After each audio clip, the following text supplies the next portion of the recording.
Bonjour, alors on se retrouve pour ce match Monaco contre Dijon pour la 33e journée.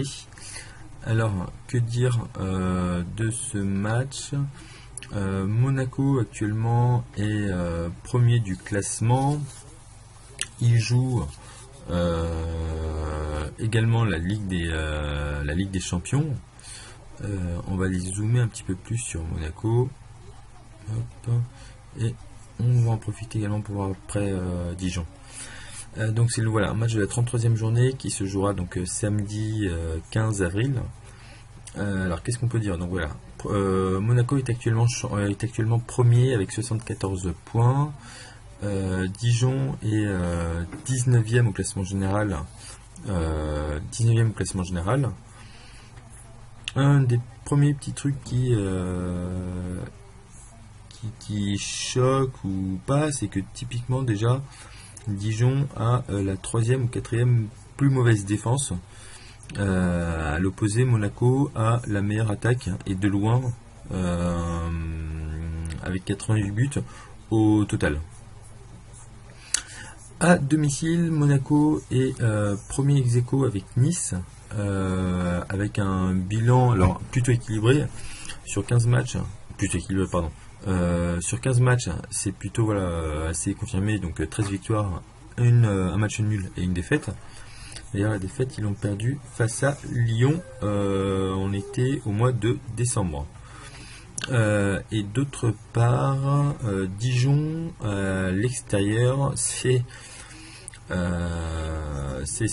sont 19e avec 9 points. Bon, 16 matchs joués, ils en ont gagné un. C'est vraiment en fait tout le contraire en fait plutôt de Monaco. Un match gagné, 6 matchs nuls et 9 défaites. Au niveau des buts, on voit que donc Monaco marque beaucoup de buts à domicile, 52 buts et pour 11 buts encaissés. Ils ont une bonne défense. Le PSG fait mieux qu'eux. Le PSG, Guingamp et Saint-Etienne. Mais globalement, en fait, ils ont une bonne défense, ils sont assez solides. Ils sont vraiment assez solides à domicile. Dijon, quant à eux, donc ils sont à l'extérieur 19e comme on le disait, avec 18 buts. Alors ça va, ils marquent quand même des buts. Ils marquent un peu plus d'un but par match. Bon. Et ils encaissent 31 buts, ce qui en fait la troisième pire défense. Bon, on commence déjà à voir poindre un petit peu le scénario du match. Bon. Alors, donc voilà, ça c'est un petit état des lieux en fait à date à ce jour. Maintenant, si on regarde dans le détail en fait la dynamique, ce qui est vraiment le plus important, c'est qu'on voit que Monaco sur déjà les derniers matchs, si on prend les derniers matchs, ils ont perdu face à Paris en finale de la Coupe de la Ligue. Tout le reste en fait c'est des victoires. Ici, je me souviens, c'était le match contre Marseille en Coupe de France. Et ça s'est joué dans les prolongations. Mais voilà, enfin, tous les matchs, ils sont sur une bonne dynamique. Attention, car ils reviennent d'un match joué à Dortmund. Ça pourra peut-être jouer, encore que Dijon en face n'a pas forcément l'effectif pour vraiment tenir. Donc bon. En termes d'enjeu, ce qui est intéressant de voir, c'est que, on va se mettre là, c'est que Monaco joue encore la Ligue des Champions et ils doivent se batailler pour le championnat. Et en plus la Coupe de France, exact, avec un petit PSG Monaco, là le 26 avril. Donc il y a encore de quoi. Ils sont encore présents un peu partout. Et sachant qu'ils ont quand même. Alors, il y aura de gros matchs ici contre Lyon, contre Paris. Tout le reste, en fait, ça devrait aller Monaco-Toulouse. Ça devrait pouvoir le faire. Nancy-Monaco, ça devrait pouvoir le faire. Monaco-Lille, même s'ils sont un petit peu plus robustes, ça devrait pouvoir le faire. Donc voilà, là je pense que y a moyen en fait d'assurer quelque chose. Dijon de leur côté en fait ils n'ont plus rien à espérer, ils jouent vraiment que le championnat de France de Ligue 1, il n'y a plus en soi rien à espérer pour eux. Ils rencontrent qui? Toulouse, ça va être un petit peu dur pour la dernière journée. Guingamp aussi, Bordeaux aussi. Bon, Angers aussi. Donc bon, ça peut être difficile pour eux. On va revenir au truc à l'écran précédent. Donc voilà, maintenant si on zoome un peu plus donc, sur l'état de forme à domicile, on voit que le dernier match, en fait, Monaco a fait match nul. Non, ça n'a pas été fait match nul le 2 avril. Ils n'ont pas joué en fait. Ça a été repoussé. Je crois que ça avait été repoussé. Ouais, ça a été repoussé. Donc voilà, on ne prend pas compte de ce match. Je reviens à l'accueil, à la page d'accueil. Donc voilà, en fait,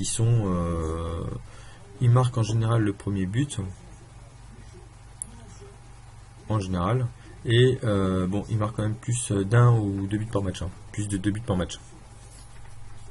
Et ils sont donc sur une série de victoires. De son côté, Dijon en fait a réussi à faire quelques petits exploits à l'extérieur contre Marseille. Je sais pas si c'est vraiment eux qui ont réussi à faire l'exploit ou si c'est plutôt Marseille qui s'est un peu loupé. Bon, contre Rennes pareil. Nantes en fait c'est une très bonne équipe nantaise. Lyon, ils étaient pendant un moment en fait ils étaient bien calés. Metz, bon, rien à dire. Metz, Lorient, Montpellier, bon, on voit que sur quand même c'est pas forcément fameux.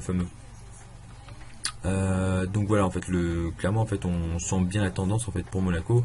On va juste aller voir en fait au niveau des joueurs qui sont présents ou absents. Alors du côté de Dijon, on a quand même un défenseur, c'est Vincent Rouffly et Florent Balmont en fait le milieu de terrain qui seront absents. Ça peut faire quelque chose. Du côté de Monaco qui est absent, on a toujours Sidibé. Est-ce qu'on a des informations? On a toujours des informations. Donc Gario, Bochlia, mais bon a priori ça devrait quand même, ils ont quand même l'effectif en fait pour pouvoir compenser ces absents. Donc clairement là en fait en termes de scénario de match je vois bien Monaco marquer encore voilà peut-être pas un but mais je vois bien marquer 2 ou 3 buts. Dijon au contraire en fait ils arriveront peut-être à marquer un but maximum, donc ça devrait se finir au pire en 2-1, au mieux en 3-0, 4-0. Alors si on veut jouer ça directement donc, dans un point de vente, qu'est-ce qu'on nous propose? Si on va voir ici, plus 12 formules. Alors, en termes, le petit truc value là, qu'est-ce qu'on pourrait avoir? Plus 10 formules, on va aller voir ça. Qu'est-ce qu'on nous propose? Alors, en termes d'handicap, 1-0, on nous propose 1,48 et 4,10. 4,10, bon.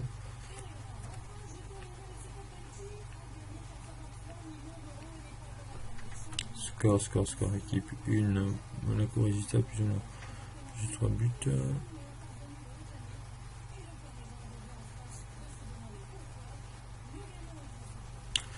Ici en fait ça peut être pas mal, ouais.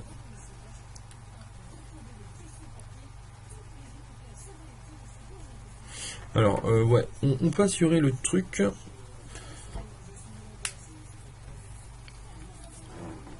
On peut assurer le truc avec Monaco. Alors si on veut vraiment faire un petit truc safe, on peut mettre Monaco. Moi je partirais plutôt là-dessus. Monaco et plus de 1,5 but. La value en fait elle est là, c'est une cote en fait qui de 1,25, c'est intéressant. Sachant que alors peu importe en fait que la cote soit basse ou élevée, ce qu'il faut vraiment regarder c'est la value. Et là pour moi en fait il y a une value. Le 1,25 il y a une value et en même temps c'est safe en fait de prendre ce type de pari. Ensuite je veux juste vous dire un petit truc, c'est que si vous faites 3 paris safe de 1,25 que vous les recombinez entre eux, vous arrivez à une cote de légèrement inférieure à 2. de 1.9. Donc voilà, il y a toujours moyen de recombiner, de faire quelque chose. Donc moi en fait le pari, je vois bien en fait Monaco donc qui marque, qui gagne avec 2 buts d'avance. Et donc qui gagne avec 2 buts d'avance. Donc moi je partirai pour là-dessus. Monaco et 1,5 buts de plus à 1,25. Voilà, moi je vous retrouve très vite pour une nouvelle vidéo. Ciao.